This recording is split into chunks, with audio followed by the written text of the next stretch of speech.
Look at the most expensive thing you own. Is it a true asset, or is it a liability masquerading as a trophy? Why does our psychology compel us to pay 100% of the price for something we only use 5% of the time? Welcome to a financial decision autopsy.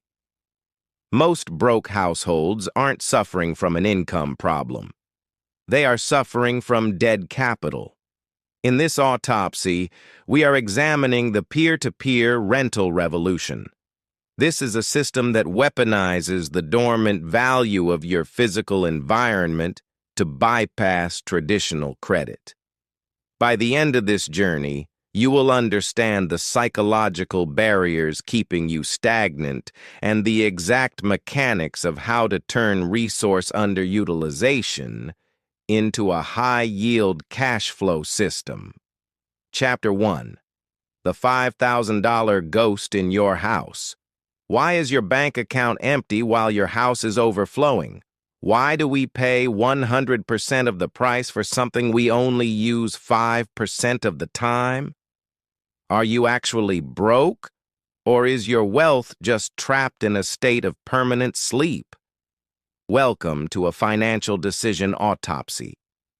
Today, we aren't looking at your spending. We're looking at your stagnation. Most broke households aren't suffering from an income problem. They are suffering from dead capital. In this autopsy, we examine the peer-to-peer, P2P rental revolution, a system that weaponizes the dormant value of your physical environment to create a liquidity buffer, reducing your reliance on traditional high-interest credit. Chapter 2. The high cost of just in case. The conflict begins with a cognitive bias known as the Endowment Effect. In a landmark 1990 study by economists Daniel Kahneman, Jack Knetch, and Richard Thaler, researchers used simple coffee mugs to prove a startling fact. The moment a person was given an object, the price they demanded to sell it was double what others were willing to pay to buy it. Ownership creates an illusion of value. You fear the loss more than you value the gain. You choose zero income over minor risk. We buy items for our ideal self, the version of us that goes camping every weekend. When we don't, the item becomes dead capital. According to sharing economy research, the average domestic power drill is used for only 13 to 20 minutes in its entire functional life. The rest of its existence is spent as a depreciating storage cost. Chapter 3. Weaponizing the network. How do we fix the cash flow? We look at transaction cost economics. Historically, renting your car to a neighbor was too risky because the trust cost, the cost of verifying their reliability, was too high. Digital platforms have lowered the barrier. Reputation is now a currency. Trust is now a data point. Verifiable data points. P2P car sharing. Market data from platforms like Turo indicates that a host with a single vehicle can generate over $10,000 in annual gross revenue. However, a true autopsy accounts for platform fees, 60 to 90% host take-home, and maintenance. The physics of profit. If your car is parked for 22 hours a day, it is a liability. If it is rented for 4 of those hours, it becomes a self-financing asset. By doing this, you are liquidating the utility of what you already own without losing the equity in the item.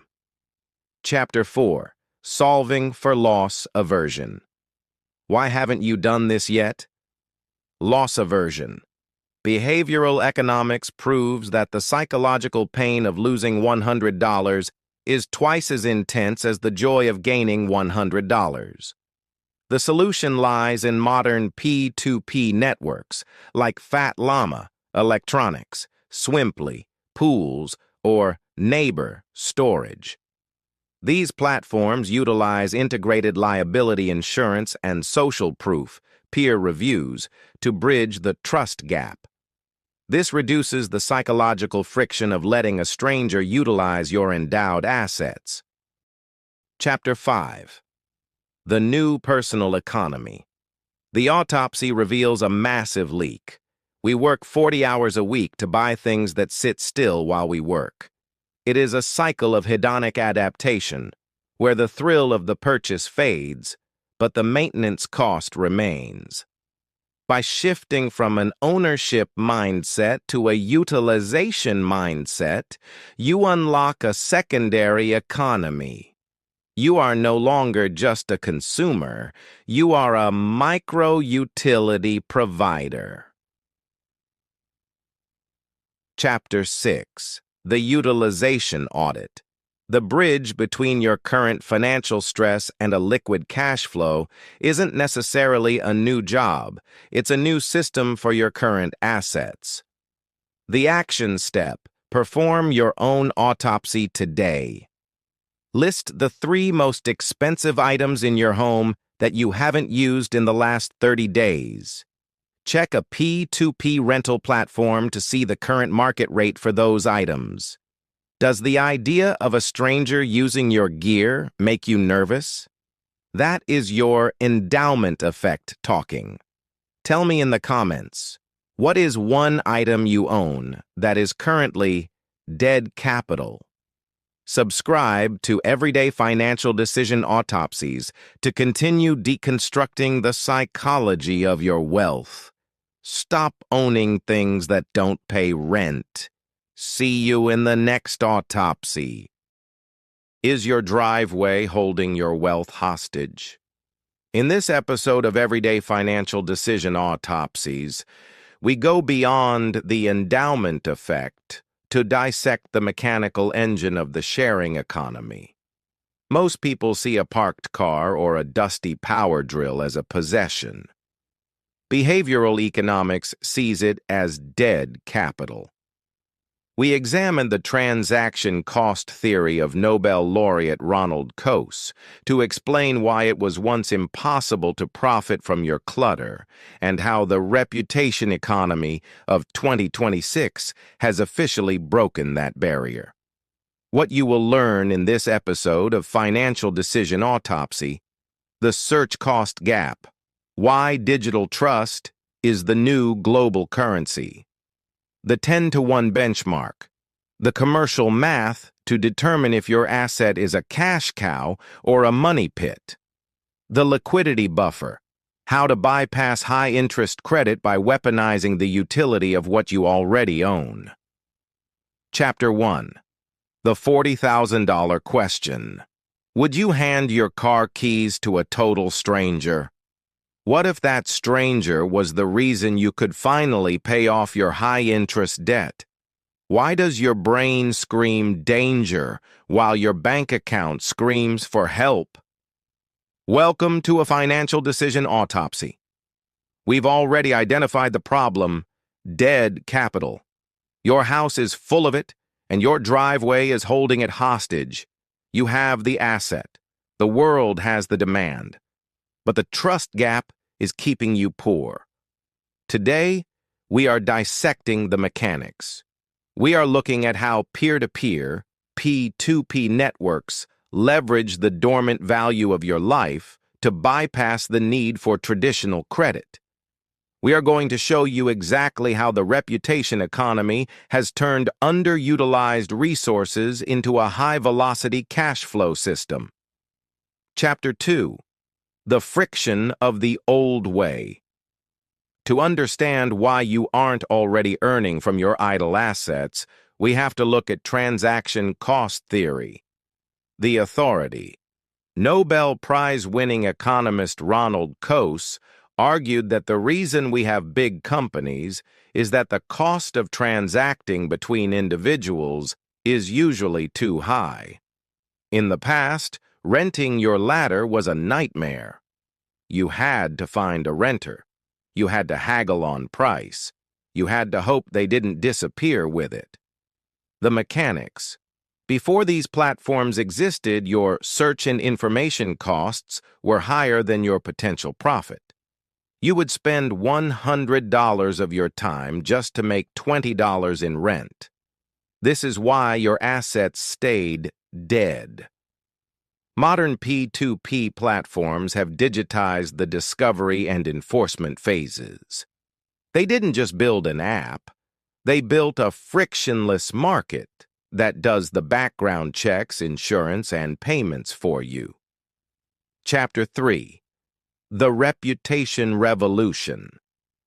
How does a platform make you feel safe enough to rent your $1,000 camera to a stranger? The mechanics. Digital trust infrastructure.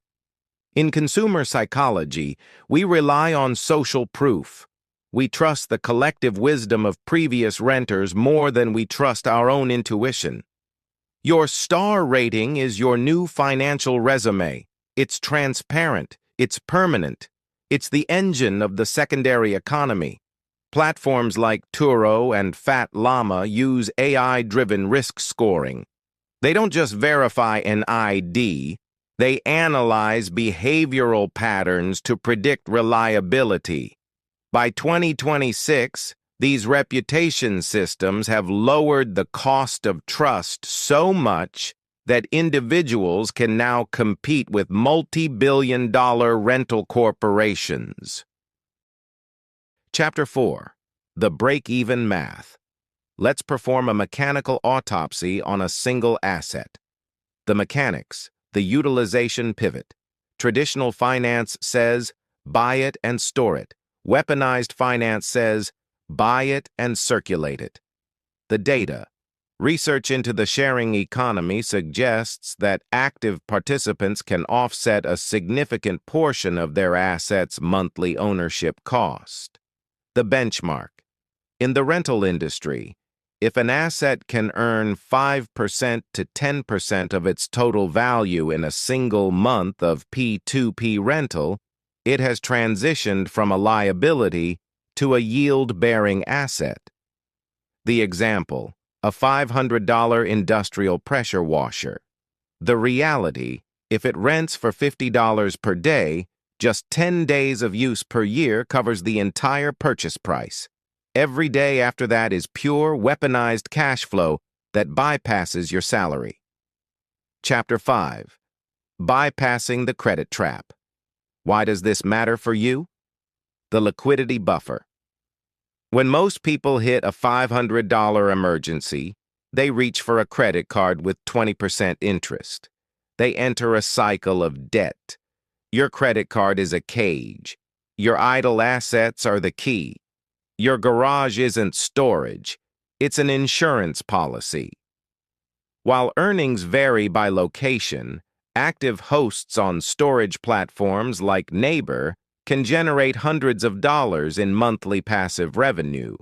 This creates a cash buffer that allows you to pay for emergencies without ever touching a bank loan. Chapter 6. The Verdict and the Audit. The autopsy of the weaponized network is complete. The technology exists. The trust infrastructure is built. The only thing missing is your permission.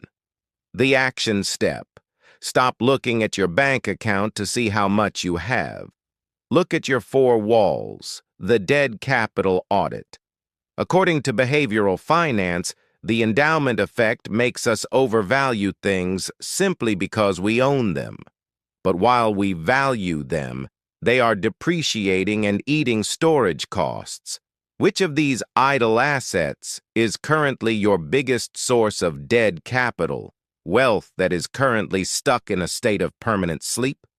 A car, parked 22+ hours a day, storage space, empty garage/attic/shed, high-end tools used less than 20 minutes, electronics/gear, cameras/drones/laptops, designer apparel, luxury bags/watches. Vote below and check out our latest autopsy to see how to turn these into a weaponized cash flow system.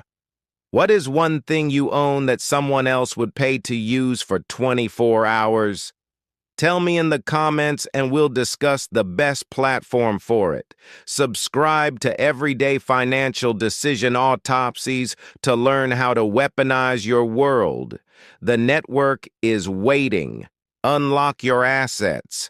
Thank you for watching. Hope you learned something new today. See you in the next one.